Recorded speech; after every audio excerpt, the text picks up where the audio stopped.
I am vaguely awake. My voice is a bit terrible this morning, but hey ho, we live. I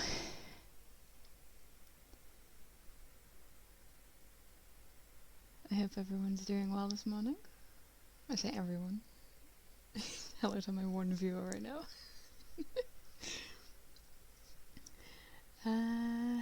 It's currently 10:58 a.m. My partner's in bed.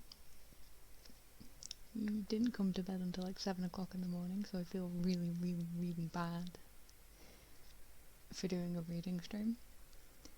But yeah, I just can't let you guys know. Yeah, I started doing it at 11 because a lot more people seem to be awake and around at 11. I didn't stream yesterday.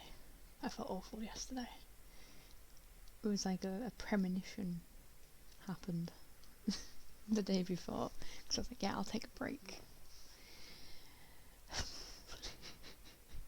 What a good day to take a break. So yeah, I'll be reading the Book of Lost Things again. We're at chapter 15. It's one of, the dwarf chapter was also my favourite. You haven't seen or heard, I suppose, me reading the quite a bit rest of the book. You can find them either on YouTube under the same name, Mouseskins, or you can find them as VODs right now, I believe. I don't think they've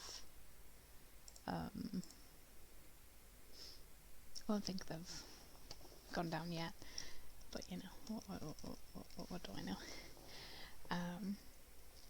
I decided to change the commands for my thing. Oh yeah, I do need to turn that off right now, don't I?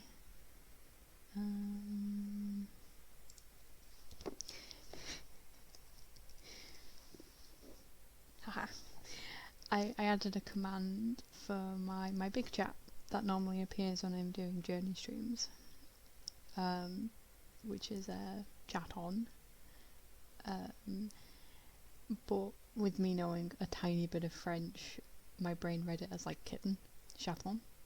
So I was like, it'd be funny if I named the off command puppy. So I looked up the word puppy in French, and yeah.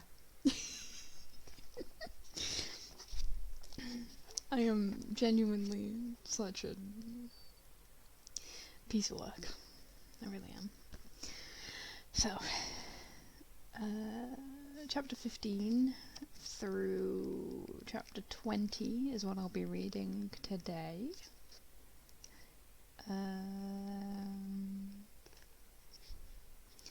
I am... well, that's 22. I'm seeing how many pages that is.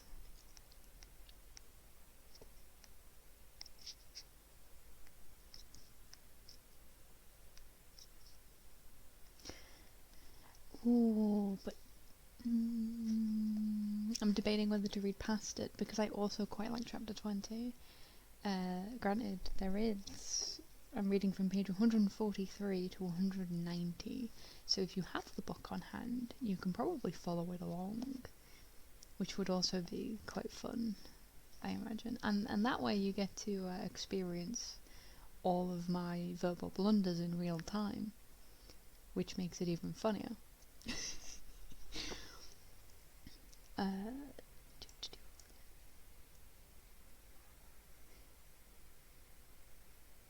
Okay, cool. You can hear me. Fantastic. So, with it being 2 minutes past 11, I will start reading, because that's what we're here for. We're here to read with Mouse, and I am Mouse, so I will read. So, chapter 15 of the Deer Girl. Snow White was still snoring in her bed when David and the dwarves departed the next morning, and the spirits of the little men seemed to lift significantly the further behind they left her. They walked with him as far as the white road, then they all stood around rather awkwardly as everyone tried to find the best way to say goodbye. "We can't tell you where the mine is, obviously," said brother number one. "Obviously," said David. "I quite understand." "Because it's secret, like." "Yes, of course. Don't want every Tom, Dick and Harry snooping around it. That seems very sensible." Brother number one tugged pensively at his ear. "It's just beyond the big hill on the right," he said quickly. "There's a trail that leads up to it. It's well hidden mine, so you'll need to keep watching out for it. It's marked by an eye carved in a tree. At least we think it's carved. You can never tell with those trees. Just in case, you ever need a little company." Brother number one's face brightened. "Ha!" he said. "A little company. See what I did there? A little company like friends, and little company like a band of dwarves. See?" David did see, and laughed dutifully. "Now remember," said brother number one, "if you come across a prince or a young nobleman, in fact if you see anyone who looks desperate enough to marry a big woman for money, you send him to us, right? Make sure he waits on this road until we appear. We don't want him making his own way to the cottage and, well, being scared off," finished David for him. "Yes, quite. Well, good luck, and stay on the road. There's a village a day or two from here, and there's bound to be someone there who can help you on your way. But don't be tempted to stray from the path, no matter what you see. There's a lot of nasty things in these woods, and they have their ways of lurking folks out into their clutches, so mind how you go." And with that, the little company of the little company was lost to David as the dwarfs disappeared into the forest. He heard them singing a song as they marched, one that brother number one had made up for them as they went on their way to work. It didn't have much of a tune, and brother number one seemed to have encountered some difficulty in finding suitable rhymes for collectivization of labour and oppression by the capitalist running dogs. But David was still sad when the song faded away and he was left alone on the silent road. He'd quite liked the dwarfs. He often had no idea what they were talking about, but for a group of homicidal, class-obsessed small people, they really were rather good fun. After they left him, he felt very alone. Although this was clearly a major road, David appeared to be the only person travelling upon it. Here and there he found traces of others who had passed this way, the remains of a fire, now long cold, a leather strap, gnawed at one end by a hungry animal, but that was as close as it appeared that he was going to come to another human being that day. The constant twilight, which altered significantly only early in the morning and late in the evening, sapped his energy and subdued his spirits, and he found his attention drifting. At times he seemed to fall asleep on his feet, for he had flashes of dreams, visions in which Dr. Mobley stood over him and seemed to be speaking of him, and periods of darkness during which he thought that he'd heard his father's voice. Then he would awaken suddenly, as his feet strayed from the path, his legs almost tangling beneath him as he moved from stone to grass. He realized that he was very hungry. He had eaten with the dwarfs that morning, but now his stomach was rumbling and aching. There was still food in his pack, and the dwarfs had added to his supplies a little by giving him some pieces of dried fruit, but he had no idea how far he might have to travel before he reached the castle of the king. Even the dwarfs were no help there. As far as David could tell, the king didn't have very much to do with the running of his kingdom at all. Brother number one told David that someone had once come to the cottage claiming to be a royal tax collector, but after an hour in the company of Snow White he left without his hat and never returned again. The only facts about the king that brother number one could confirm were that there was a king, probably, and that there was a castle, somewhere at the end of the road upon which David was travelling. Although brother number one had never seen it, so David walked on, his mind drifting, his stomach hurting, and the road glowing whitely before him. It was during one of his near tumbles into a ditch that David saw apples hanging from a tree in a clearing near the edge of the forest. They looked green and almost ripe, and he felt his mouth begin to water. He remembered the dwarf's injunction, their warning that he should remain on the path always, and not be tempted by the gifts of the forest. But what harm could it do to take some apples from a tree? He would still be able to see the road from it, and with the help of a fallen branch he could probably dislodge enough fruit to keep him going for a day, perhaps more. He stopped and listened, but heard nothing. The forest was quiet. David left the road. The ground was soft, and his feet made an unpleasant squelching noise with each step that he took. As he drew nearer to the tree, he saw the fruit at the farthest ends of the branches was smaller and less ripe than the apples higher up at the heart of the tree, where each one was as big as a man's fist. He could reach them if he climbed up, and climbing trees was something that David was very good at indeed. It was the work of only a few minutes to scale the trunk, and as soon as he was seated in the crook of a branch, munching on an apple that tasted incredibly sweet to him.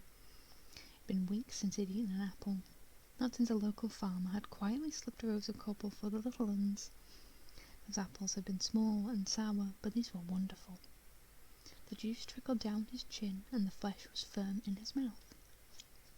He devoured the last of the first apple, and discarded the core, then picked another. He ate this one more slowly, recalling his mother's warnings about eating too many apples. "They give you stomach pains," she had said. David supposed that stuffing yourself with too much of anything was a recipe for feeling ill, but he wasn't sure how that applied if you hadn't eaten for almost an entire day. All he knew for certain was that the fruit tasted good, and his stomach was grateful for it. He was halfway through the second apple when he heard a disturbance in the forest below. Something was approaching fast from his left. He could see movements in the bushes, and a flash of tan hide. It looked like a deer, although David could not see its head. It was clearly fleeing from some threat. Instantly, David thought of the walls. He cowered closer to the trunk of the tree and tried to shield himself with it. Even as he did so, he wondered if the wolves would detect his scent upon the ground as they passed, or if the lure of the deer might be enough to blind their senses to it. Seconds later, the deer broke from cover and entered the clearing beneath David's tree. It paused for a moment, as if uncertain of which direction to take, and in that moment he got his first clear look at its head. The sight made him gasp, for it was not the head of a deer, but that of a young girl with blonde hair and dark green eyes. He could see where her human neck ended and the body of the deer began, for a red welt marked the place where the two beings had been joined. The girl glanced up, startled by the sound, and her eyes met David. "Help me," she begged. "Please." And then the sounds of pursuit drew nearer, and David saw a horse and a rider bearing down upon the clearing. The rider's bow drawn and ready to release its arrow. The deer girl heard them too, for her back legs tensed and she bounded forward towards the cover of the forest. She was still in mid-air when the arrow struck her neck. The blow threw her body to the right, where it lay twitching upon the ground. The deer girl's mouth opened and closed as she tried to speak her final words. Her back legs kicked at the dirt, her body trembled, and then she stopped moving. The rider trotted into the clearing upon a huge black horse.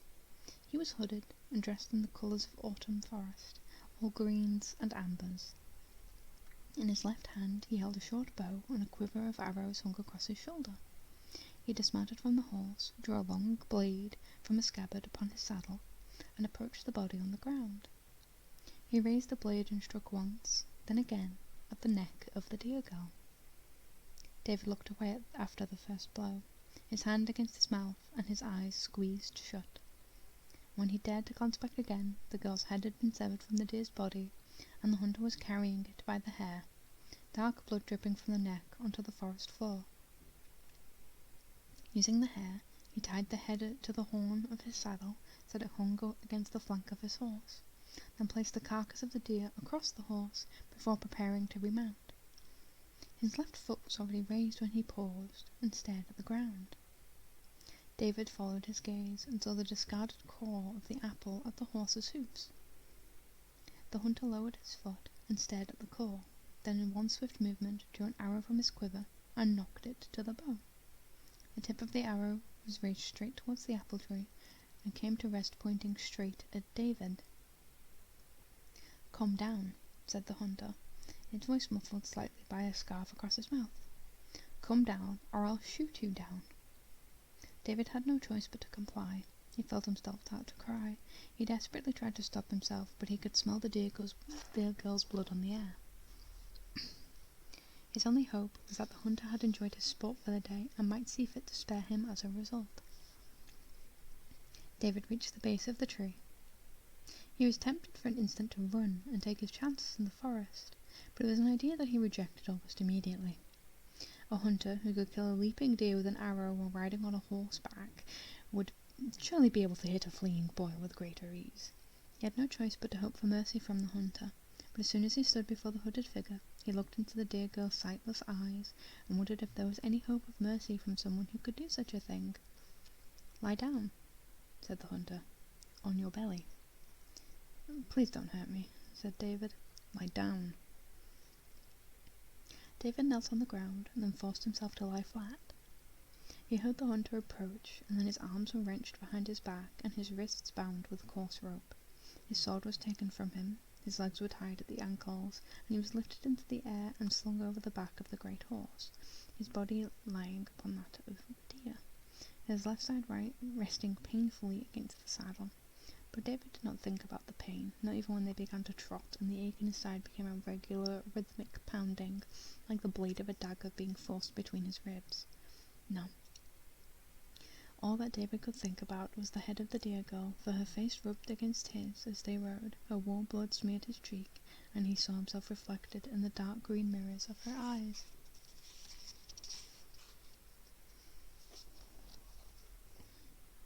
Chapter 16. Of the Three Surgeons. They rode for what seemed to David like an hour, perhaps more. The hunter did not speak. David felt dizzy from hanging across the horse, and his head hurt. The smell of the dear girl's blood was very strong, and as the journey drew on, the touch of her skin against his grew colder and colder. At last they came to a long stone house in the forest. It was plain and unadorned, with narrow windows and a high roof.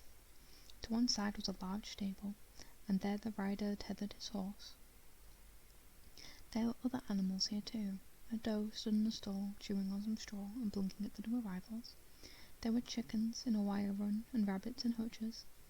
Nearby, a fox clawed at the bars of its cage, its attention torn between the hunter and the tasty prey just beyond its reach. The hunter dismounted and detached the dear girl's head from the saddle. With his other hand he lifted David and slung him over his shoulder, then carried him to the house. The dear girl's head made a soft thudding noise against the door as the hunter raised the latch, and then they entered, and David was thrown upon the stone floor.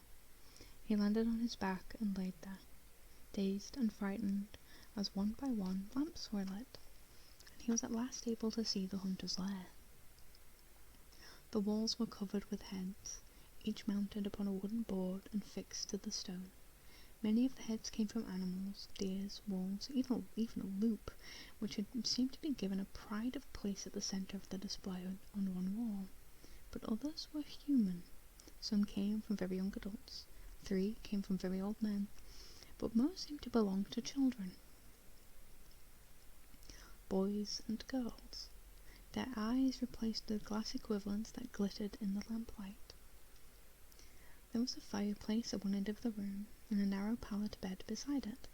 Against another wall stood a small desk and a single chair. David turned his head and saw dried meat hanging from hooks at the other end of the room. He could not tell if it came from animals or people.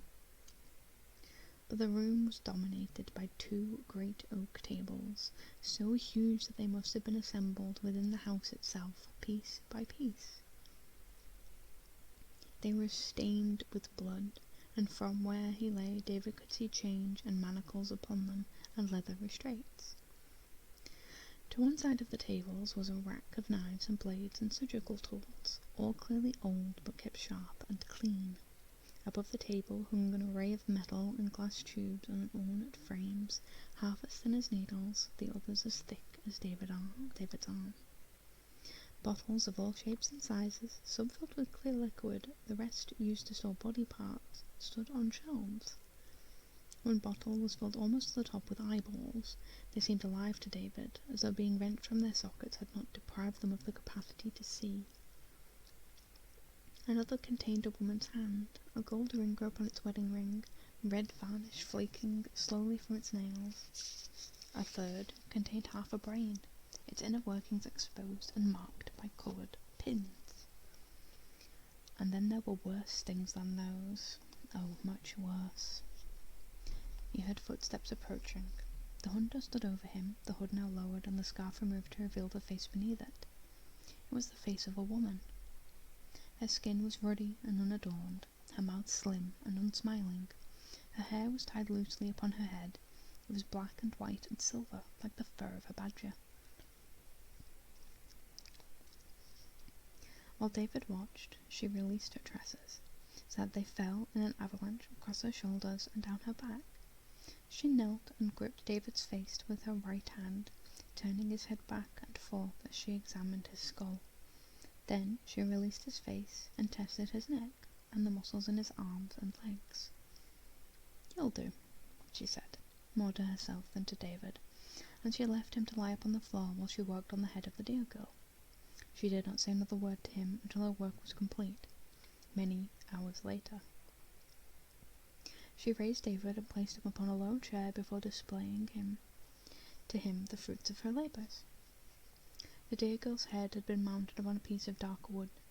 Her hair had been washed and spread out upon the block, held in place by a thin glue. Her eyes had been removed and replaced with ovals of green and black glass. Her skin had been coated with a waxy substance to preserve it, and her head made a hollow sound when the huntress rapped upon it with her knuckles. "She's pretty, don't you think?" said the huntress. David shook his head, but said nothing. This girl had a name once. She'd had a mother and father, maybe sisters and brothers. She would have played and loved and been loved in return. She might have grown up and given birth to children of her own. Now all of that was lost. "You disagree?" asked the huntress. "Perhaps you feel sorry for her, but think. In years to come she would have grown old and ugly. Men would have used her, children would have burst forth from her. Her teeth would have rotted from her head, her skin would have wrinkled and aged, her hair would have grown thin and white. Now she will always be a child, and she will always be beautiful." The huntress leaned forward. She touched her hand to David's cheek, and for the first time she smiled. "And soon, you too will be like her." David twisted his head away. "Who are you? Why are you doing this?" "I'm a hunter." Oh, she didn't say it like that. "I'm a hunter," she replied simply. "A hunter must hunt." "But she was a little girl," said David. "A girl with the body of an animal, but still a girl. I heard her speak. She was frightened. And then you killed her." The huntress stroked the deer girl's hair. "Yes," she said, softly. "She lasted longer than I expected. She was more cunning than I thought. Perhaps a fox's body might have been more appropriate, but it is too late now." "You made her that way?"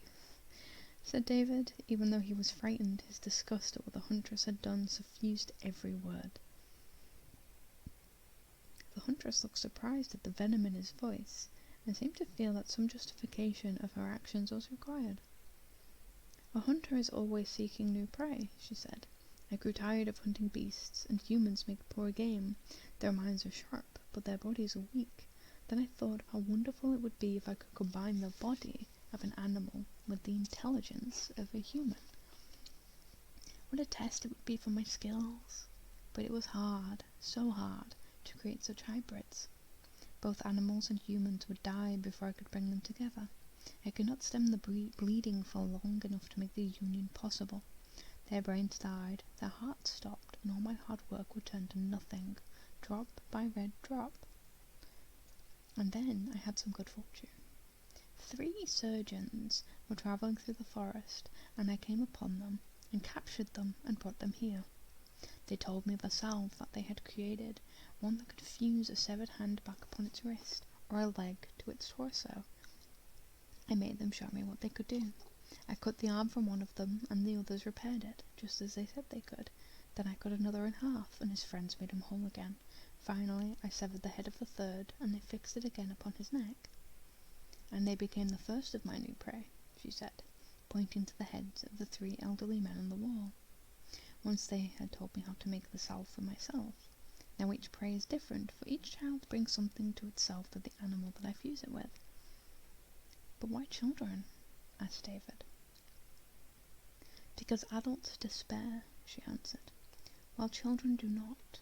Children accommodate themselves to their new bodies and their new lives, and for what child has not dreamed of being an animal? And in truth, I prefer to hunt children. They make better sport and better trophies for my wall, for they are beautiful.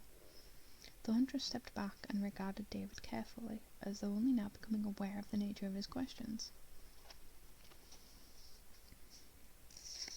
What is your name, and where have you come from? She asked. You are not from these lands. I can tell from your scent and your speech. My name is David. I came from another place. What place? England. England, repeated the huntress. And how did you get here? There was a passageway between my land and this one. I came through, but now I can't get back. So sad, said the huntress. And are there many children in England? David did not reply. The huntress grabbed his face and dug her nails into his skin. Answer me. Yes, he said, reluctantly. The huntress released him. Perhaps I will make you show me the way. There are so few children here now, they do not wander as they once did. This one, she gestured at the head of the dear girl, was the last one that I had, so I had been saving her. Now, though, I have you. So, should I use you as I used her, or should I make you take me to England? She stepped away from David and thought for a time. I am patient, she said at last. I know this land, and I have weathered its changes before. The children will come again. Soon it will be winter, and I have food enough to keep me. You will be my last hunt before the snow descends. I will make you a fox, for I think you are even brighter than my little deer. Who knows, you may escape me and live out your life in some hidden part of the forest, although none has yet managed it. There is always hope, my David, always hope. Now sleep, for tomorrow we begin. With that, she cleansed David's face with a cloth and kissed him softly on the lips. Then she carried him to the great table and chained him there in case he tried to escape during the night, before extinguishing all the lamps. In the firelight, she undressed herself, then lay naked upon her pallet and fell asleep. But David did not sleep. He thought about his situation. He recalled his tales and returned to the memory of the woodsman telling him of the gingerbread house. In every story there was something to be learned. And in time, he began to plan. I'm going to have a drink because I can feel my throat hurting.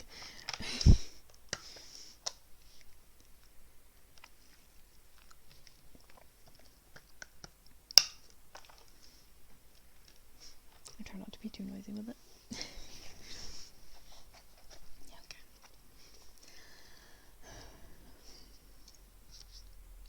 Chapter 17. Of Centaurs and the Vanity of the Huntress. Early the next morning, the huntress awoke and dressed herself. She roasted some meat on the fire and ate it with a tea made from herbs and spices. Then came to David and raised him up.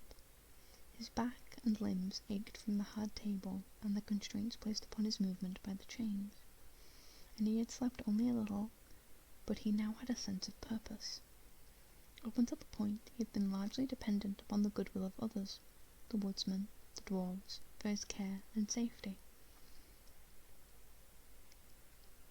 Now he was on his own, and the possibility of survival lay entirely in his own hands. The huntress gave him some of the tea, then tried to make him eat the meat, but he would not open his mouth to it. It smelled strong and gamey. It is venison, she said. You must eat. You will need your strength. But David kept his mouth tightly closed. He could think only of the dear girl and the feel of her skin against his. Who knew what child had once been part of this animal's body, human and beast becoming one? Perhaps this was even the flesh of the dear girl, torn, bloodied from her body, to provide fresh fare for the huntress's breakfast. He could not, would not, eat of it. The huntress gave up, and left David bread instead. She even freed one of his hands that he could feed himself. While he ate, she brought the caged fox from the stables and laid it on the table beside David. The fox watched the boy almost as though it were aware of what was to come. While they regarded each other, the huntress began to assemble all that she would need. There were blades and saws, swabs and bandages, long needles and lengths of black thread, tubes and vials, and a jar of clear, viscous lotion.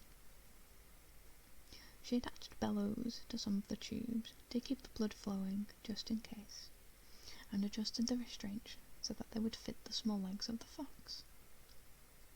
"So, what do you think of your new body to come?" she said to David once her preparations were complete. "It is a fine fox, young and nimble." The fox tried to bite at the wire of its cage, revealing sharp, white teeth. "What will you do with my body and its head?" asked David. "I will dry your flesh, and I will add it to my winter store. I have found that while it is possible to successfully fuse the head of a child with the body of an animal, the opposite does not hold true. The animal brains are unable to adjust to the new bodies. They cannot move properly and make poor prey. In the beginning, I would set them free for fun and nothing more, but now I do not even waste my time doing that. Still, they are out in the forest, those that have survived. They are sickly creatures. Sometimes I kill them out of pity when they cross my path." "I was thinking about what you said last night," said David carefully, "about how all children dream of being animals." "And is it not true?" asked the huntress. "I think so," said David. "I always wanted to be a horse." The huntress looked interested. "And why a horse?" "In the stories that I read when I was little, I came across a creature called a centaur. It was half horse and half man. Instead of a horse's head, it had the torso of a man, so it could hold a bow in its hands. It was beautiful and strong, and it was the perfect hunter because it combined all the strength and speed of a horse with the skill and cunning of a man. You were fast on your mount yesterday, but you were still not one with your horse. I mean, doesn't your horse trip sometimes, or move in ways that you hadn't expected? My father used to ride as a boy, and he told me that even the finest of horsemen can be unsaddled. If I was a centaur, then I would then I would be the best of both horse and man in one, and if I hunted, then nothing would ever be able to escape me." The huntress looked from the fox to David, then back again. She turned her back on him and walked to her desk. She found a scrap of paper and a quill pen and began drawing. From where he sat, David saw diagrams and figures and the shapes of horses and men, drawn with all the care of an artist. He did not disturb the huntress, he simply watched her patiently. When he looked at the fox, he found that it was watching her too. So the boy and fox remained that way, united in anticipation, till at last the huntress's work was done. She rose, returned to the great operating tables, and without another word bound David's free hand once again so that he could not move. He felt a moment of panic. Perhaps her plan had not worked, and she was now about to operate on him, severing his head and transplanting it to the body of a wild animal, creating a new being out of blood and salve and agony. Would she decapitate him with a single sweep of an axe, or cut and saw her way through gristle and bone? Would she give him something to put him to sleep, so that before he closed his eyes he would be one thing, and when he awoke he would be another entirely? Or was there a part of her that enjoyed the infliction of pain? As her hands worked upon him, he wanted to cry out, but he did not. Instead he was quiet, swallowing his fear, and his self-discipline was rewarded. Once he was secure, the huntress put on her hooded cloak and left the house. After a few minutes had gone by, David heard the clopping of a horse's hoofs, and then they faded as she rode off into the forest, leaving David alone with the fox, two beasts on the verge of becoming one. David dozed for a while and woke only to the sound of the huntress returning. This time, the horse's hoofs sounded very close. The door to the house opened, and the huntress appeared, leading her mount by the reins. At first, the horse seemed reluctant to enter, but she spoke softly to it, and eventually it followed her through the door. David could see the horse's nose responding to the smells in the house, and he thought its eyes looked panicked. She tethered it to a ring in the wall, and then approached David. "I will make a bargain with you," she said. "I have been thinking about this creature, this centaur. "You are right. Such a beast would be the perfect hunter. I wish to become one. If you help me, I will give you my world that I will set you free." "How do I know that you won't kill me as soon as you become a centaur?" "I will destroy my bow and arrows, and I will draw you a map to guide you back to the road. Even if I chose to pursue you, what threat would I pose without a bow and with which to hunt? In time I will make more, but by then you will be long gone, and if you ever pass through my forest again, I will give you free passage in recognition of all that you have done for me." Then the huntress leaned over and whispered in David's ear, "But if you do not agree to help me, then I will make you one with the fox, and I guarantee you that you will not live out this day. I will chase you through these forests until you fade from exhaustion, and when you can no longer run, I will skin you alive and wear you on cold winter days. You may live or die. The choice is yours." "I want to live," said David. "Then we are agreed," said the huntress. With that, she fed her bow and arrows to the fire and drew David a detailed map of the forest showing him the way back to the road, which he tucked carefully into his shirt. The huntress then instructed him in what he had to do. She brought from the stable a pair of huge blades, heavy and sharp as guillotines, then raised them above the operating tables using a system of ropes and pulleys. The huntress adjusted one of these so that it would sever her body in half when it fell, then showed David how to apply the salve immediately so she would not bleed to death before her torso could be attached to the horse's body. She went over the procedures with him again and again until he knew them by rote.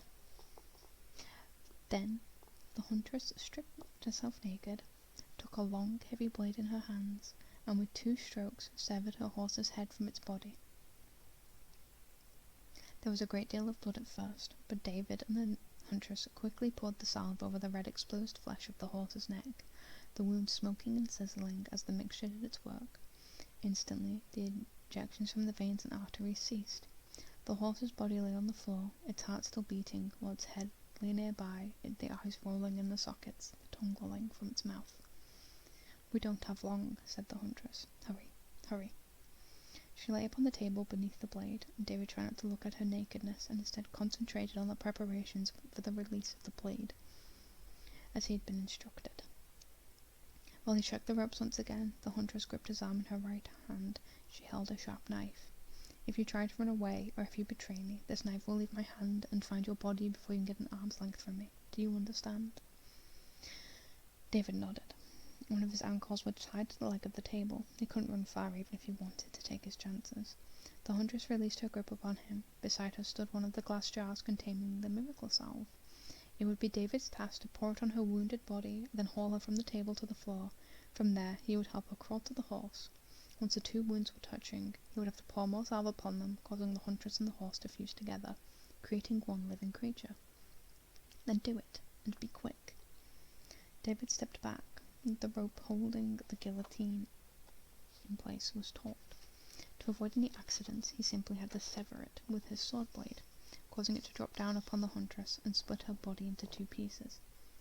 "Ready?" asked David. He laid the blade upon the rope. The huntress gritted her teeth. "Yes, do it. Now."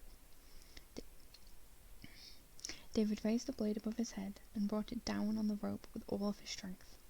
The rope snapped and the blade fell, cutting the huntress in 2. She screamed in agony, writhing upon the table as blood poured from both halves of her being. "The salve!" she cried. "Apply it quickly." But instead, David raised the blade again and cut off the huntress's right hand. It fell to the floor, the knife still held tightly in its grasp. Finally, with the 3rd stroke, David broke the rope holding him to the table. He jumped over the horse's body and ran for the door, while all the time the huntress's screams of rage and pain filled the room. The door was locked, but the key remained in the keyhole. David tried to turn it, but it would not move. Behind him, the huntress's screams rose in pitch, followed suddenly by a smell of burning. David turned to see the great wound in her upper body smoking and bubbling as the salve repaired her injuries. Her right arm, too, was covered in the salve, but she was pouring more on the floor so that it pooled over the wrist of her severed hand, healing the wound. Using the stump and the power of her left hand, she forced herself off the table and onto the floor. "Come back here," she hissed. "We're not done yet. I'll eat you alive." She touched a stump to her right hand, then dosed both with salve. Instantly the two wounds reconnected, and she raised the knife to her mouth, clasping the blade between her teeth. The huntress began to pull herself across the floor, drawing closer and closer to David. Her hand touched the end of his trouser leg as the key turned in the lock and the door opened.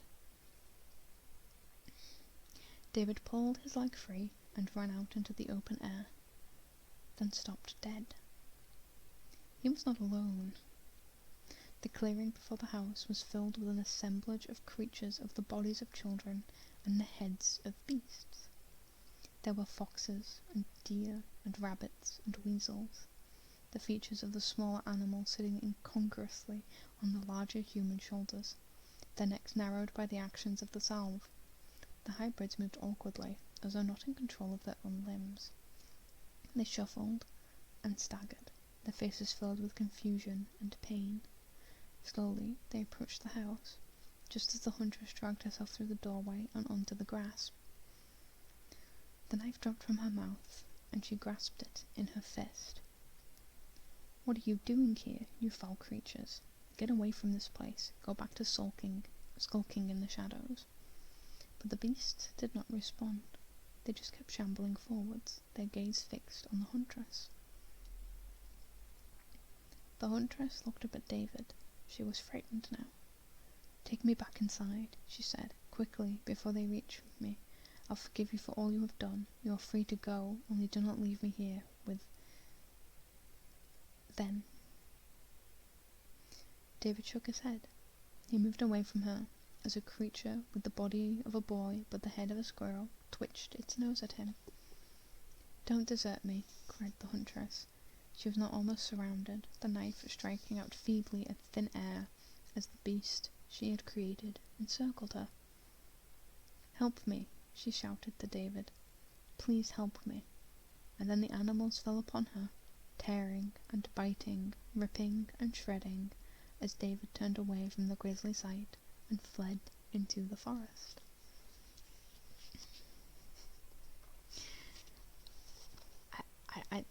To be quite honest, I don't see why she just didn't crawl over to the body of the horse and just fuse herself with it herself, right? Like, it might have taken her a minute to, like, stand up, because horses getting up from laying position is hilarious. But she wouldn't have died, you know. Too focused on revenge. Terrible.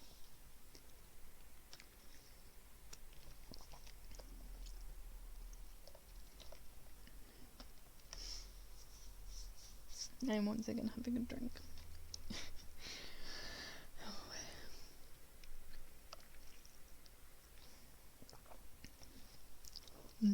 Vibdo.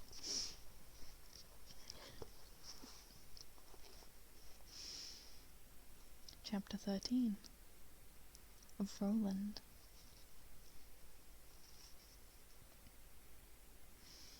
David walked for many hours through the forest, trying as best he could to follow the huntress's map.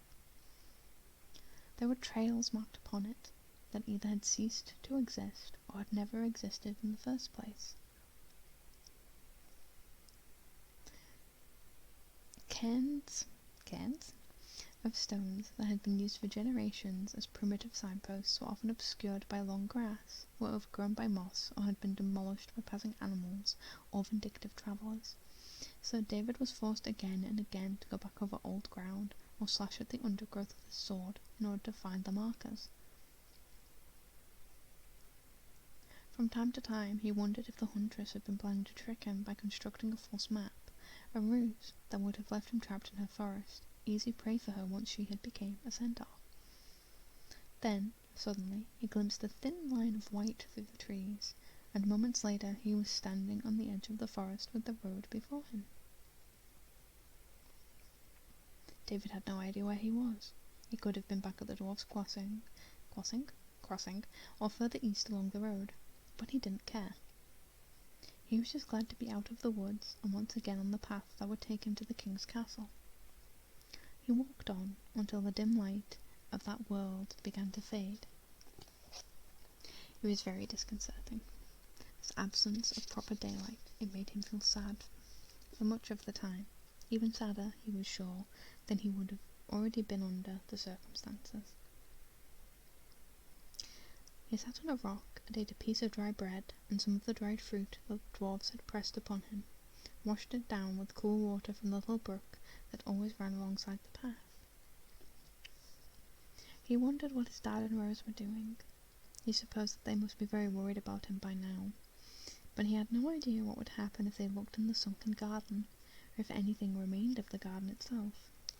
He recalled the fires of the burning bomber illuminating the night sky and the desperate roar of its engines as it descended. It must have torn the garden apart when it struck, scattering bricks and aeroplane parts across the lawn and setting fire to the trees beyond. Perhaps the crack in the wall through which David had escaped had collapsed in the aftermath of the crash, and the path from his world to this one was no more.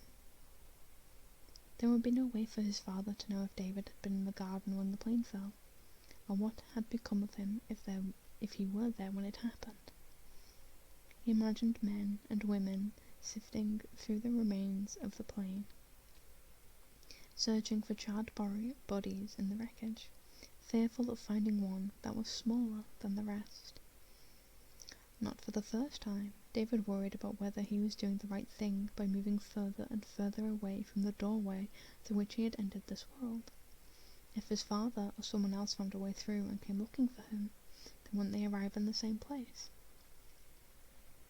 The woodsman had seemed so certain that the best thing to do was travel to the king, but the woodsman was gone. He hadn't been able to save himself from the wolves, and he had not been able to protect David. The boy was alone. David glanced down the road. He couldn't go back now. The wolves were probably still looking for him, and even if he did manage to find his way back to the chasm, he would then have to seek out another bridge. There was nothing for it but to keep going in the hope that the king might be able to help him. If his father came looking for him, well, David hoped that he would keep himself safe, but just in case he or someone came this way, David took a flat rock from beside the brook, and, using it as a sharp stone, he carved his name upon it and an arrow pointing to the direction he was taking. Beneath it he wrote, "To see the king." He made a little cairn of stones by the side of the road, just like the ones used to mark the forest trails, and placed his message on top of it. It was the best that he could do. As he was packing away the remains of his food, he saw a figure approaching on a white horse. David was tempted to hide, but he knew that if he could see the horseman, then the horseman could also see him. The figure drew nearer, and David could see that he was wearing a silver breastplate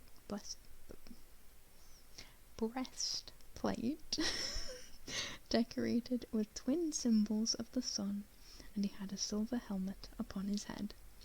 A sword hung from one side of his belt, and a bow and a quiver of arrows lay on his back. The weapons of choice in this world, it seemed. A shield, also bearing the device of twin suns, hung from his saddle. He pulled his horse up when he was alongside David and looked down at the boy. He reminded David of the woodsman, because there was something similar about the horseman's face. Like the woodsman, he looked both serious and kind. "And where are you going, young man?" he asked David. "I'm going to see the king," said David. "The king?" The horseman did not look very impressed. "What use would the king be to anyone?" "I'm trying to return home. I was told that the king had a book, and in that book might be a way for me to get back to where I'm from." "And where would that be?" "England," said David. "I don't think I've heard that name before," said the horseman. "I can only suppose that it's far from here. Everywhere is far from here," he added, almost as an afterthought. He shifted slightly on his horse and glanced around him, scanning the trees, the hills beyond them, and the road ahead and behind. "This is no place for a boy to be walking alone," he said. "I came across the chasm 2 days ago," said David. "There were wolves, and the man who was helping me, the woodsman, was—" David broke off. He didn't want to say aloud what had become of the woodsman. He saw again his friend falling beneath the weight of the wolf pack and the trail of blood that led into the forest. "You crossed the chasm," said the horseman. "Tell me, was it you who cut the ropes?"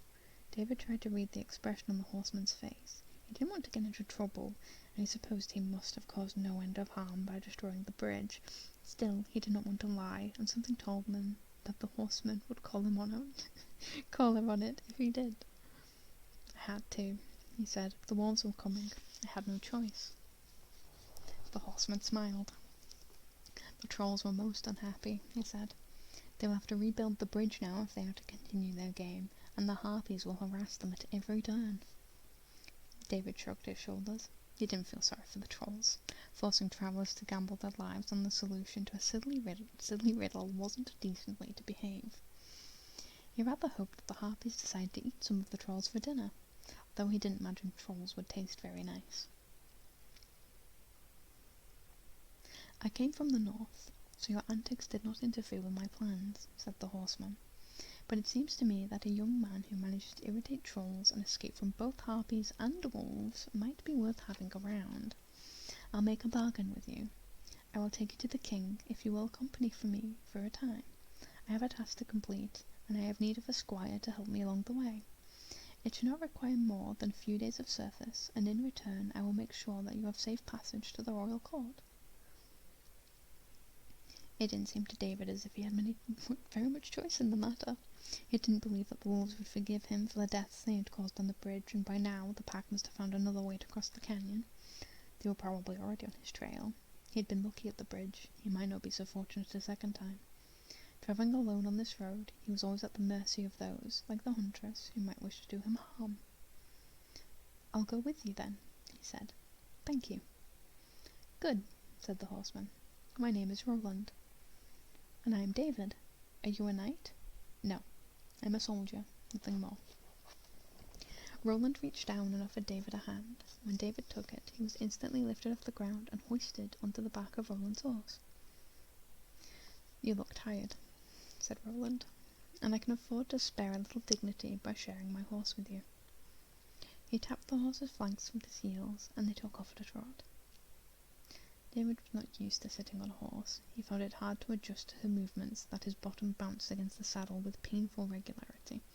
It was only when Scylla, for that is the horse's name, broke into a gallop that he began to enjoy the experience. It was almost like floating along the road. Even with the added burden of David on her back, Scylla's hoofs ate up the ground beneath her feet. For the first time, David began to fear the wolves a little less. They had been riding for some time when the landscape around them began to change. The grass was charred, the ground broken and churned up as though by great explosions. Trees had been cut down, their trunks sharpened to points and driven into the ground, in what looked like an effort to create defences against some enemy. There were pieces of armour scattered upon the earth, and battered shields and shattered swords. It seemed that they were staring at the aftermath of a great battle, but there were no bodies that David could see, although there was blood on the ground, and the muddy pools that pitted the battlefield were more red than brown. And in the midst of it all was something that did not belong there, something so strange that it caused Scylla to halt and to worry at the ground with one of her hoofs. Even Roland stared at it with undisguised fear. Only David knew what it was. It was a Mark V tank, a relic of the Great War. Its squat 6-pounder gun still protruded from the turret on its left, but it bore no markings of any kind. In fact, it was so clean, so pristine, that it looked to David as if it just rolled out of a factory somewhere. "What is it?" asked Roland. "Do you know?" "It's a tank," said David.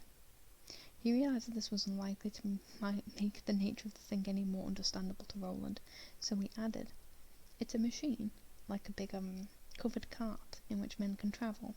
This," he pointed at the 6-pounder, "is a gun, a kind of cannon." David clambered up onto the body of the tank, using the rivets for handholds and footholds. The hatch was open. Inside he could see the system of brakes and gears by the driver's seat, and the workings of the big Ricardo engine. but there were no men to crew it. Once again, it seemed as if it had never been used. From his perch atop the tank, David looked around and could see no sign of tracks on the muddy field. It was as if the Mark V had just appeared there from out of nowhere. He climbed down from it, jumping the last couple of feet so that he landed on the ground with a splash. Blood and mud instantly stained his trousers, and he was reminded again that they were standing in a place where men had been injured and perhaps died. "What happened to you?" he asked Roland. The horseman shifted in the saddle, still uneasy in the presence of the tank. "I do not know," he said. "A battle of some kind, from the signs. The fight was recent. I can still smell blood on the air, but where are the bodies of the fallen? And if they were buried, then where are the graves?" A voice spoke from behind them. It said, "You are looking in the wrong place, travellers. There are no bodies on the field. They are elsewhere." Roland turned Scylla, drawing his sword as he did so. He helped David to climb up behind him. As soon as he was settled, David reached for his own small sword and pulled it from its scabbard. The remains of an old wall, all that was left of some larger structure now long gone from this world, stood by the roadside. Upon the stones sat an old man. He was completely bald, and thick blue veins ran across his exposed scalp like rivers on a map of some cold, barren place. His eyes were crisscrossed with blood vessels, and the sockets seemed too big for them, so that the red flesh beneath his skin hung loose and exposed under each eyeball. His nose was long, and his lips were pale and dry. He wore an old brown robe, rather like a monk's habit, that ended just above his ankles. His feet were bare, and his toenails were yellow. "Who fought here?" asked Roland. "I did not ask them their names," said the old man. "They came, and they died." "To what purpose? They must have been fighting for some cause." "No doubt. I'm sure they believed their course was the right one. She, unfortunately, did not." The smell from the battlefield was making David queasy, and it added to his sense that the old man was not to be trusted. Now, the way that he spoke of she who had done this, and the manner in which he smiled at the mention of her, made it very clear to David that the men who had died here had died very badly indeed. "And who is she?" asked Roland. "She is the beast, the creature that One of these days I will learn how to read, and that day will be very fortuitous indeed." Let's try that again, shall we? "She is the beast, the creature that lives beneath the ruins of a tower deep in the forest. She has slept for a long time, but now she is awake once more." The old man made a gesture towards the trees at his back. They were the king's men, trying to maintain control over a dying kingdom, and they paid the price. "Hey, well, not a problem." Granted, I only have a couple more chapters left, but I'm glad I could keep you company.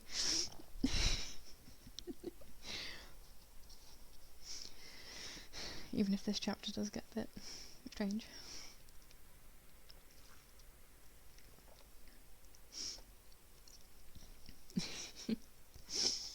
Once again, you get to hear my blunders in real time. "Oh, sweetie, did something happen?"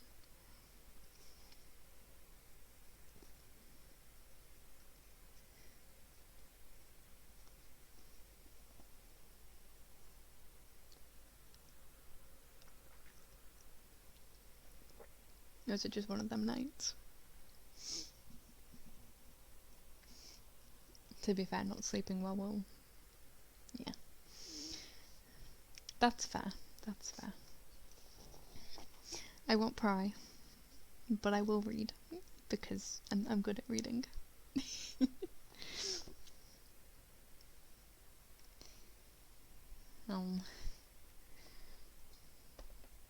It sucks when you can't sleep.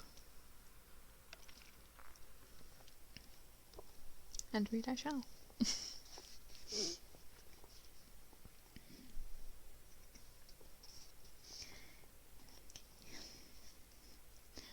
They made their stand here, and were overwhelmed. They retreated to the cover of the woods behind me, dragging their dead and injured with them, and there she had her way with them. David cleared his throat. "How did the tank get here?" he asked. "It doesn't belong." The old man grinned, revealing purple gums dotted with ruined teeth. "Perhaps the same way you did, boy," he replied. "You don't belong here either." Roland urged Scylla towards the forest, always keeping his distance from the old man.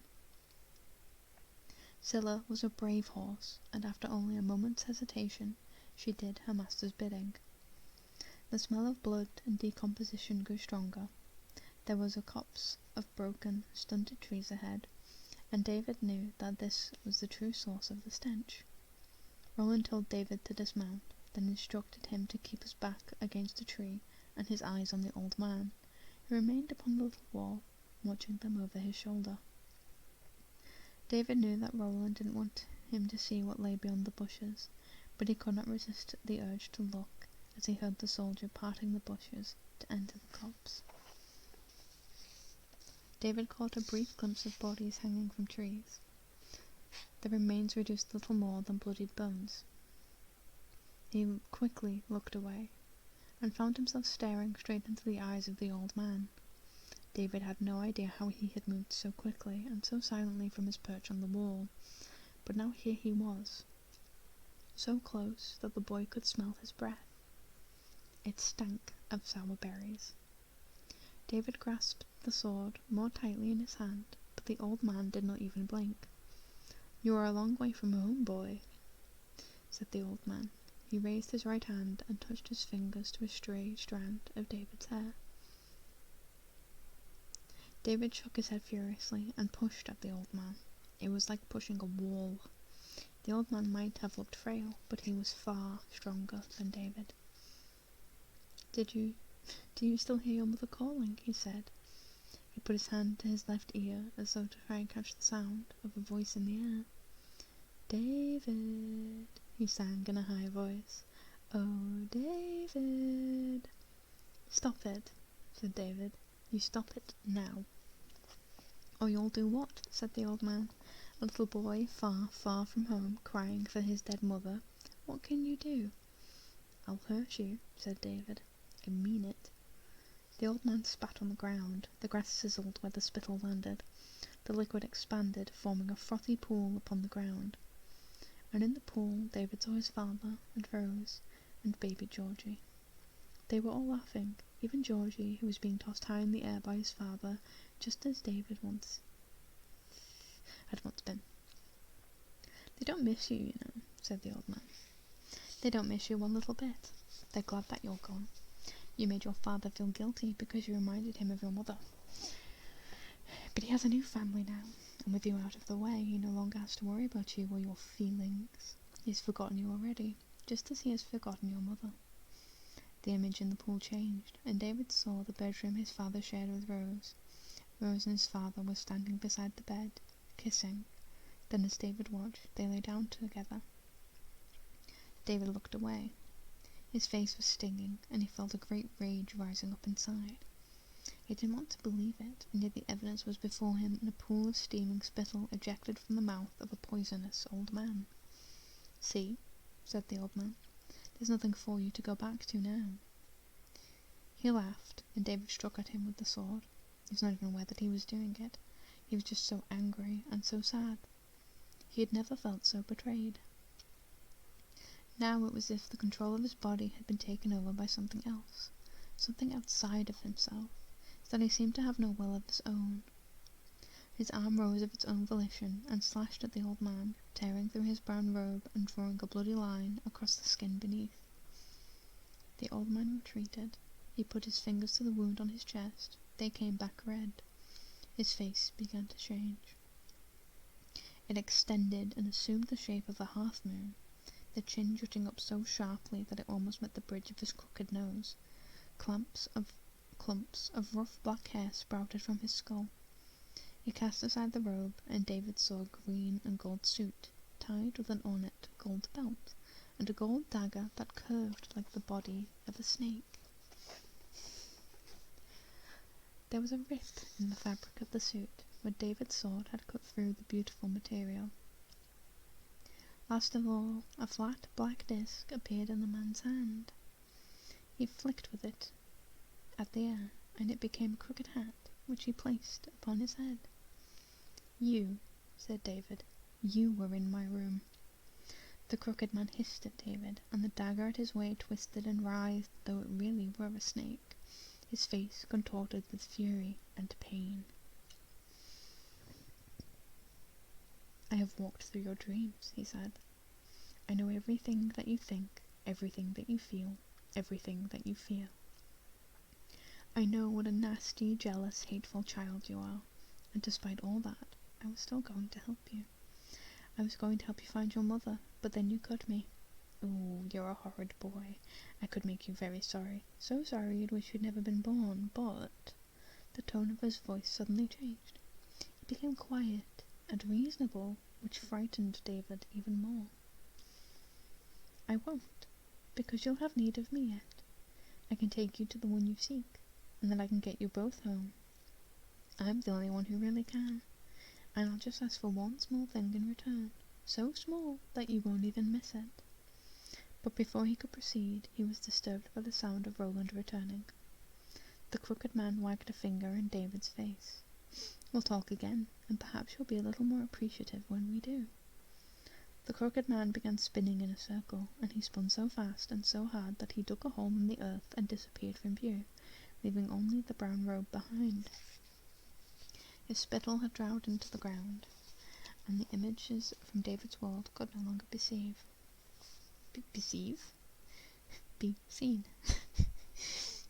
David felt Roland arrive beside him, and the two of them peered into the dark hole left by the crooked man. "Who, or what, was that?" asked Roland. "He disguised himself as the old man," said David. "He told me that he could help me get back home, that he was the only one who could. I think he was the one the woodsman spoke of. He called him a trickster." Roland saw the blood dripping from the blade of David's sword. "Did you cut him?"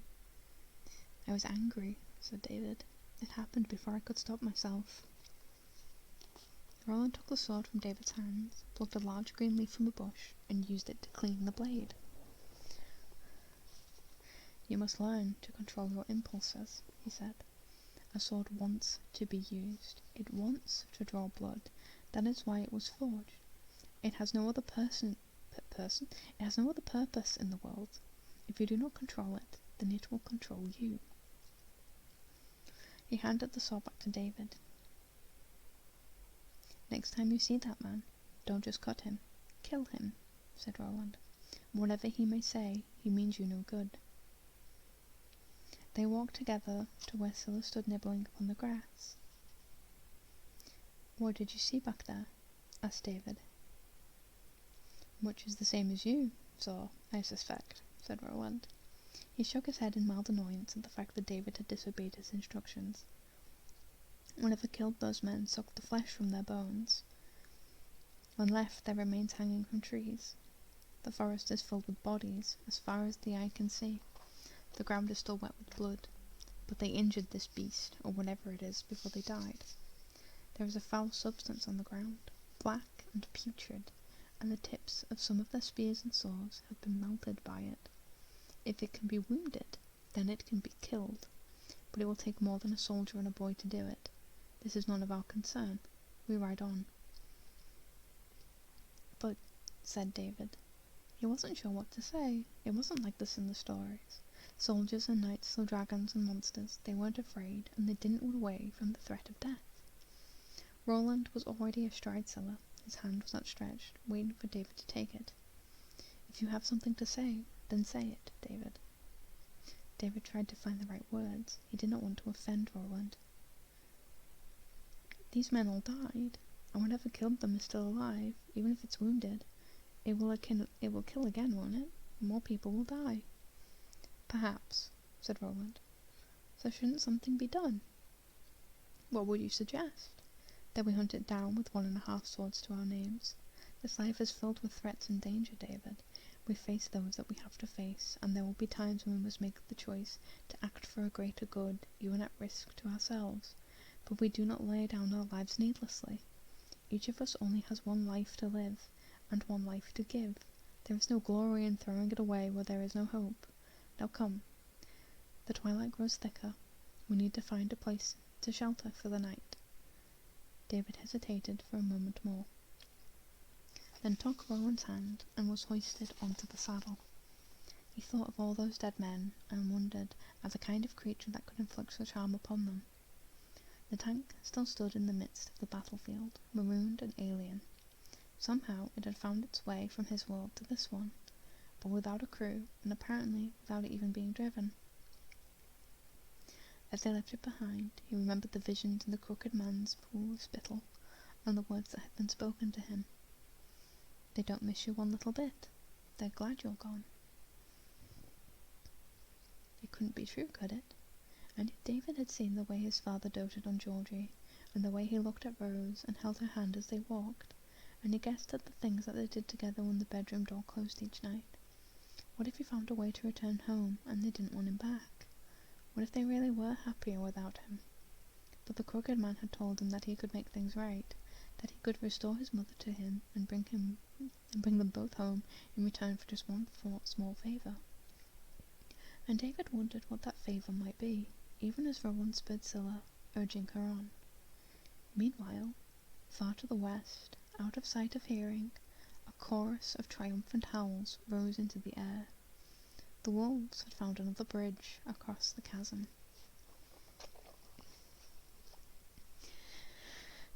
Oh dear.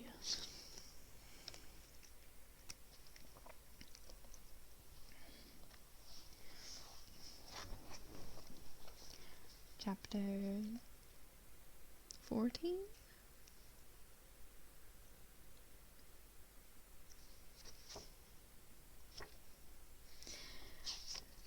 Chapter 19. This is 19. Not 14, 19. All of these chapters are labelled in Roman numerals, and I have not had to read Roman numerals since the last time I read this book, and generally I don't read them as numbers. I just go, oh yeah, that's XIX, I know what that means. I don't know what that means. It's 19.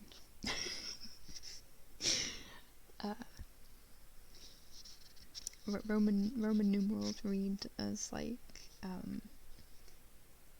Roman noodles, yes. I don't imagine the Romans ate noodles, but I don't know that much about history. With Roman numerals, generally what it is there will normally be the number 1 before the next number to indicate the number before it, and then it will be that number, and then the number after will have the one afterwards.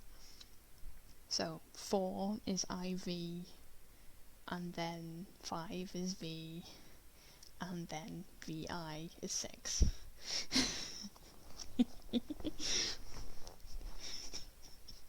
I love it when chat tries to keep up with me.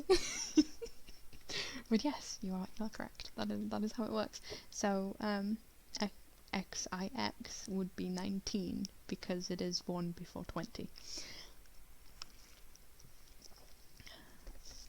I would like to shout out to my mother for having a Roman numeral clock in the house when I was very young, thereby forcing me to learn what Roman numerals were. That would be 20, Abel. XX. And then XXI is...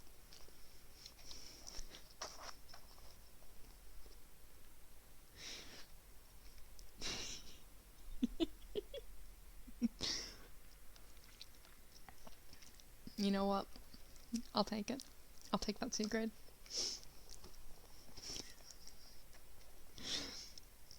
Unless C is another Roman numeral, in which case then I will be very sad.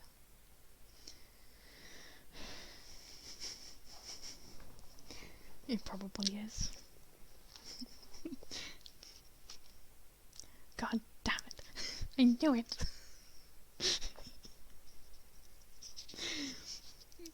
I knew it, I just don't know what it is. It's probably like 1,000. 100, I was close. I was one zero off, but yeah. Checks out. Mouse is bad at maths. Mouse had extra lessons as a child. I quite literally had a tutor. Me and another person who weren't very good at maths went like after school for like 15 minutes. And we had to take extra lessons, and I still got a D. Like, just passed. You know?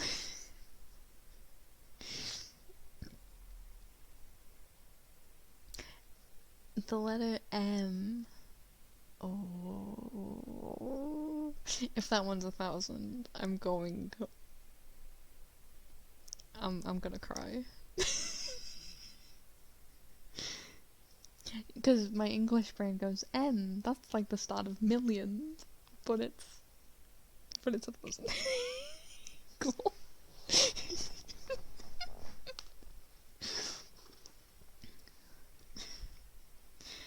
Does that make MM 2,000, or does that make it 100, 1,000?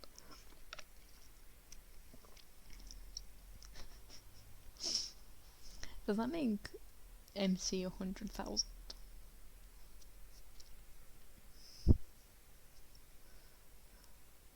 Sorry, it'd be 1,100, wouldn't it?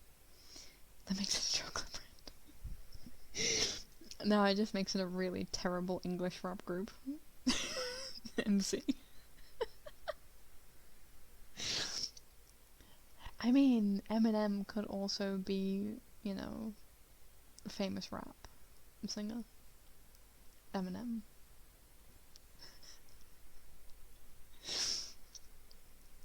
Getting ahead of ourselves here. Right. Back to Mouse failing at reading. Let us fail at reading again. With the real Slim Shady, please stand up. Chapter 19, because I can read today. Of Roland's Tale, and of the Wolf Scout. I had an extra of there, but you'll never notice it because none of you have the book. Haha.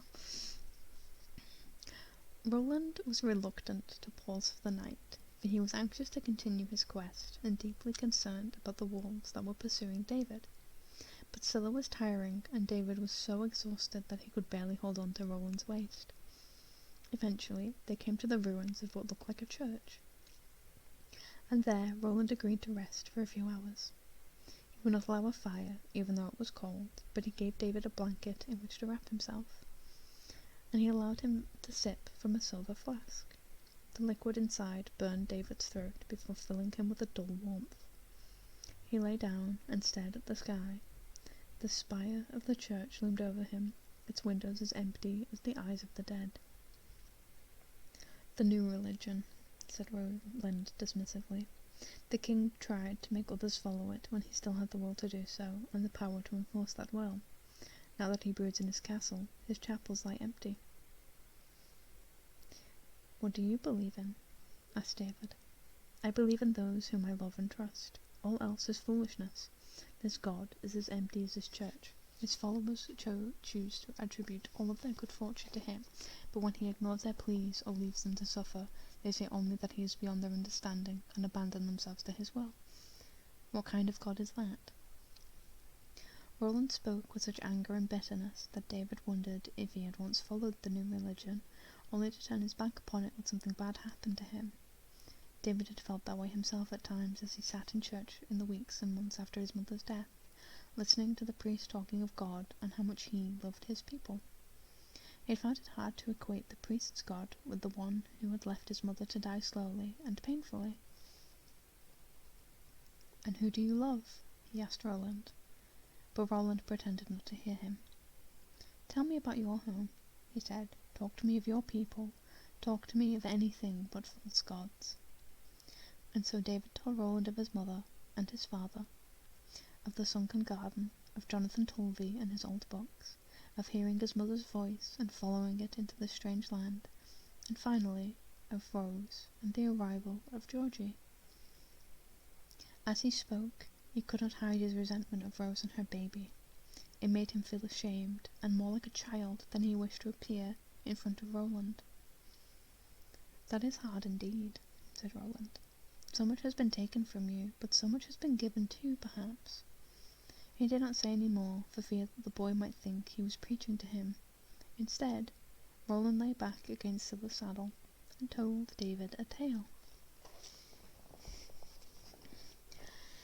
Roland's first tale.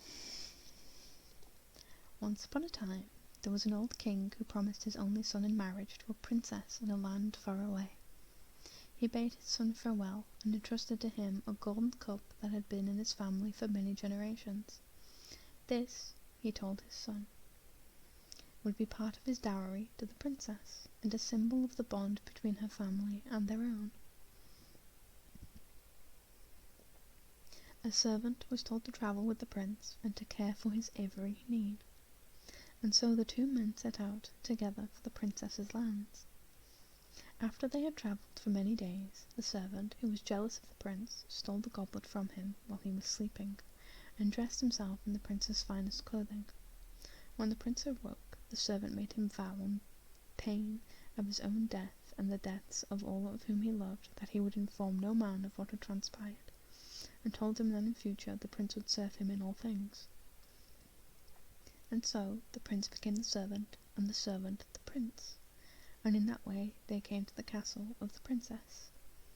When they arrived, the false prince was treated with a great ceremony, and the true prince was given a job herding pigs, for the false prince had told the princess that he was bad, an unruly servant, and could not be trusted. So her father sent the true prince out to herd swine and sleep in the mud and straw, while the impostor ate the finest food and rested his head on the softest of pillows. But the king, who was a wise old man, heard others speak well of the swineherd, of how gracious were his manners, and how kind he was to the animals under his charge, and to the servants whom he met, and he went to him one day, and asked him to tell him something of himself. But the true prince, bound by his vow, told the king that he was unable to obey his command. The king grew angry, for he was not used to being disobeyed, but the true prince fell to his knees and said, "I am bound by a death vow not to tell any man of the truth about myself. I beg you to forgive me, for I mean your majesty no disrespect, but a man's word is his bond, and without it he is no better than an animal."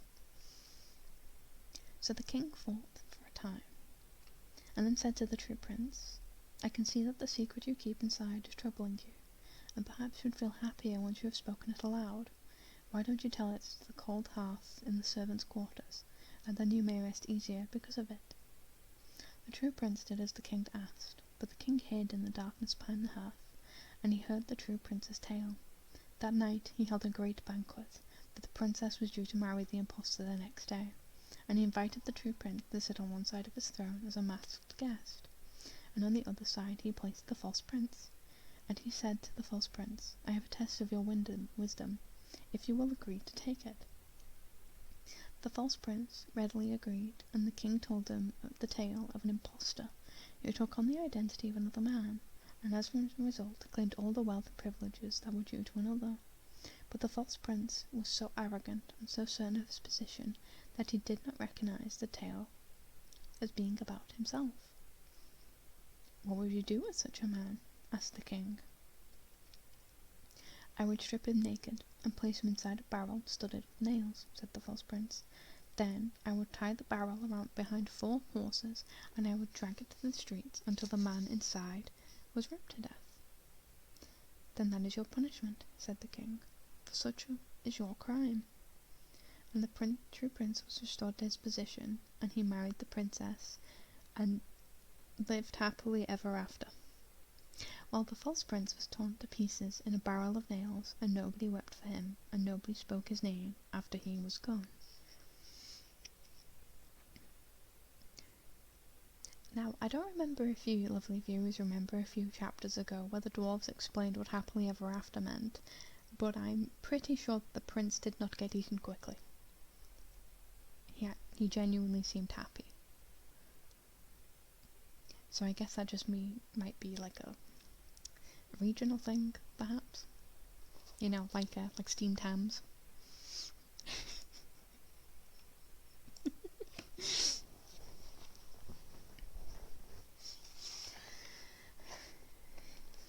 When the story was done, Roland looked at David, "What did you think of my tale?" he asked.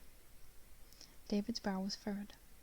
"I think I read a story like it once before," he said, "but my story was about a princess, not a prince. The ending was the same, though." "And did you like the ending?" "I did when I was little. I thought that was what the false prince deserved. I liked it when the bad were punished to death. And now, it seems cruel. But he would have done the same to another had it been in his power to do so." "I suppose so, but that doesn't make the punishment right." "So, you would have shown mercy?" "If I was the true prince, then yes, I think so." "But would you have forgiven him?" David thought about the question. "No. He did wrong, so he deserved some punishment. I would have made him herd the pigs and live the way the true prince had been forced to live, and if he ever hurt one of the animals or hurt another person, then the same thing would be done to him." Roland nodded approvingly. "That is a fit punishment, and merciful. Sleep now," he said. "We have wolves snapping at our heels, and you must rest while you can." David did as he was told. With his head upon his pack, he closed his eyes and instantly fell asleep. He did not dream, and he awoke only once before the false dawn that marked the coming of day. He opened his eyes and thought that he heard Roland speaking softly to someone. When he glanced over the soldier, he saw that he was staring at a small silver locket. Inside was a picture of a man, younger than Roland and very handsome. It was to this image that Roland was whispering, and although David could not understand everything that was said, the word love was spoken clearly more than once. Embarrassed, David drew his blanket closer to his head to block out the words until sleep returned. Roland was already up and moving about when David woke again. David shared some of his food with the soldier. Although there was only a little left, he washed himself in a brook and almost began to perform one of his counting routines, but he stopped himself, remembering the woodsman's advice, and instead he cleaned his sword and sharpened its blade against a rock. He checked that his belt was still strong and that the loop holding the scabbard in place was undamaged. Then he asked Roland to teach him how to saddle Scylla and to tie her reins and bridle. Roland did so, and also told him how to check the horse's legs and hoofs for any sign of injury or discomfort. David wanted to ask the soldier about the picture in the locket, but he did not want Roland to think that he had been spying on him in the night. Instead, he asked the other question that had been troubling since the two had first met, and by doing so was given an answer to the mystery of the man in the locket as well. "So, Roland," David asked again, as the soldier placed the saddle on Scylla's back once again. "What task have you set yourself?" Roland drew the straps tighter on the horse's belly. "I had a friend," he said, without looking at David. "His name was Raphael.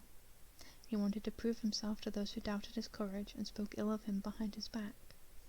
He heard of a tale of a woman bound to sleep by an enchantress in a chamber filled with treasures, and he vowed to release her from her curse. He set out from my land to find her, but he never returned.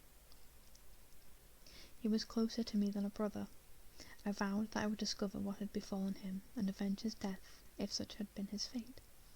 The castle in which she lies is said to move with the cycles of the moon. It now rests at a place not more than 2 days' ride from here. After we have discovered the truth within its walls, I will take you to see the king."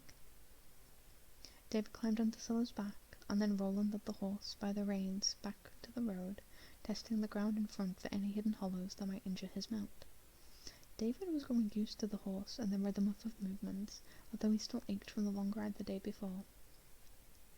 He held on to the horn of the saddle, and they left the ruins of the church, and the first faint light of morning stretched at the sky. But they did not leave unobserved. In a patch of brambles, beyond the ruins, a pair of dark eyes watched them. The wolf's fur was very dark, and its face had more of man than beast about it. It was the fruit of the union between a wolf and a she-wolf, but it favoured its mother in looks and instincts. It was also the largest and most ferocious of its kind, a mutant of sorts, as big as a pony, with jaws capable of encircling a man's chest. The scout had been sent on by the pack to look for signs of the boy. He had picked up his scent upon the road, following it to a little house deep in the woods. There it had almost met its end, for the dwarves had set traps around their home, deep pits with sharpened poles at their base, disguised with sticks and sods of grass. Only the wolf's reflexes had prevented it from falling to its death, and it had been more careful about its approaches thereafter. It had found the boy's scent mingled with that of the dwarves, and had traced it back to the road. It had then lost the scent for a time until it reached the little stream, where the boy's spoor was replaced by the odour of a horse. This told the wolf that the boy was no longer on foot, and probably not alone. It marked the place with its urine, as it had marked each step of its hunt, so that the pack might follow it more easily. The scout knew what Roland and David could not. The pack had ceased its advance shortly after crossing the chasm, for more wolves were arriving to join it in its march upon the king's castle. The scout had been entrusted by Leroy with the task of finding the boy. If possible, it was to bring him back to the pack for Leroy to deal with.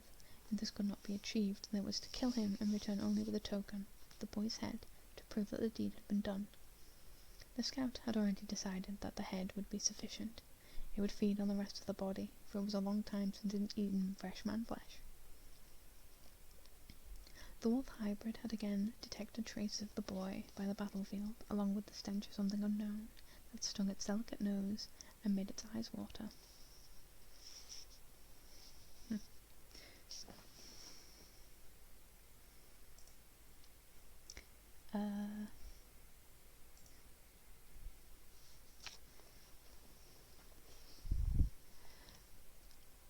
Allow me 1 second while I deal with that, because I don't want advertisements on here of things that are just outright scammy.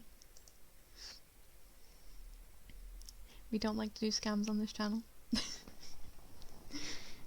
You cannot buy followers, you can only buy bots. So,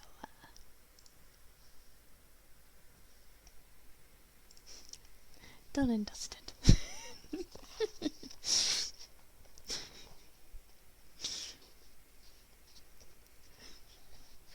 You shall not pass. You have been banned, good sir.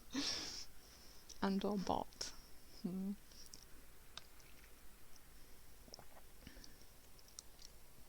You see, this is why racism exists in Overwatch. You know, all of these bots setting a terrible example for their future brothers and sisters.